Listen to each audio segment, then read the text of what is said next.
Hi friends, today we're going to read a book about one of my good friends, Iggy Peck, architect.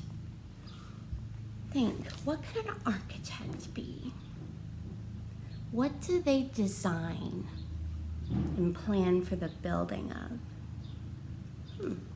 See if you can figure it out when you're listening to the story. So the title is Iggy Peck, Architect, by Andrea Beatty and illustrated by David Roberts.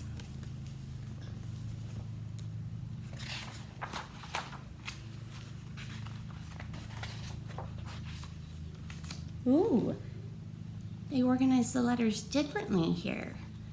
Iggy Peck, Architect, by Andrea Beatty and illustrated by David Roberts. Young Iggy Peck is an architect and has been since he was 2, when he built a great tower in only an hour with nothing but diapers and glue. Ooh, a diaper tower. Good gracious, Ignatius, his mother exclaimed. That's the coolest thing I've ever seen.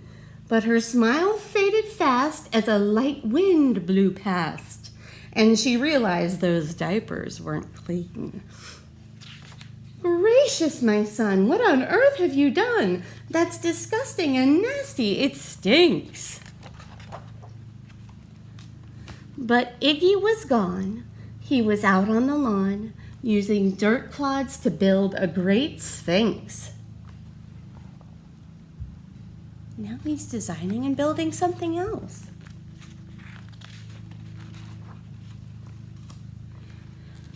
When Iggy was 3, his parents could see his unusual passion would stay.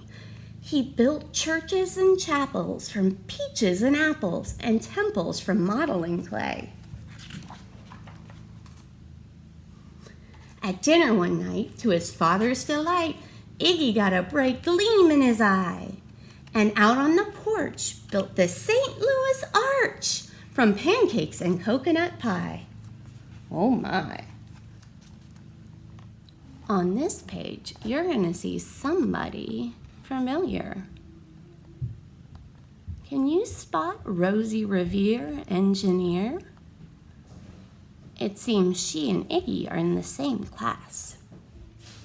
Dear Ig had it made until 2nd grade, when his teacher was Miss Lila Greer. On the very first day, she had this to say: "We do not talk of buildings in here. Gothic or Romanesque, I couldn't care less about buildings, ancient or new." She said in her lecture about architecture that it had no place in grade 2. That might seem severe, but she was sincere.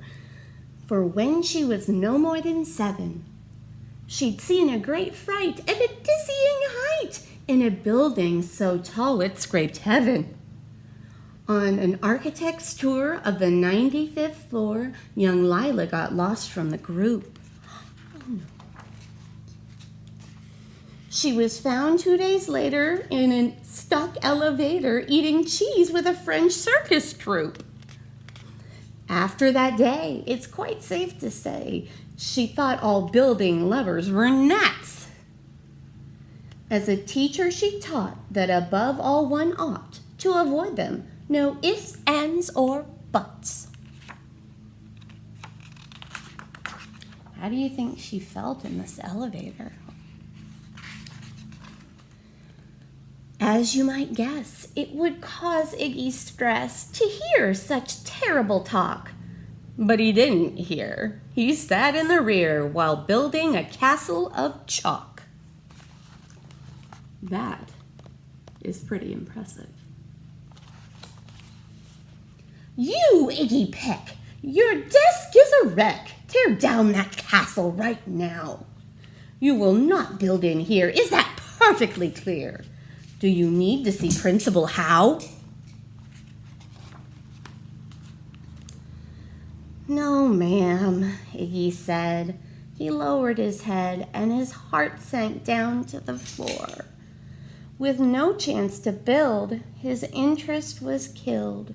Now second grade was a bore. After 12 long days that passed in a haze of reading, writing, and arithmetic, Miss Greer took the class to Blue River Pass for a hike and an old-fashioned picnic. How does Iggy feel about the picnic? Why do you think that is? They crossed an old trestle to a small island nestled in the heart of a burbling stream. But they no sooner passed than the footbridge collapsed, and Miss Lila Greer started to scream. "We're trapped here, oh my, alas! Kids, goodbye!" Her eyeballs rolled back in her head. She dropped to the ground with a vague groaning sound. Luckily fainted, not dead. The class was amazed. They stood there quite dazed, uncertain of what they should do. But one bright young man was hatching a plan which started with Miss Lila's shoe.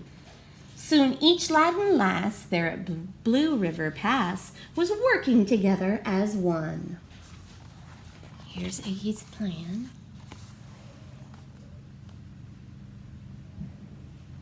That's a lot of cooperating. And when she came to, Miss Lila Greer knew that something quite brave had been done.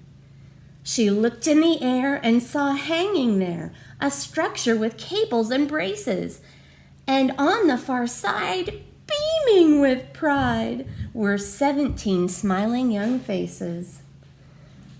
Boots, tree roots, and strings, fruit roll-ups and things, some of which one should not mention, were stretched to the ridge in a glorious bridge, tangling a shoestring suspension. What did they use for a flag?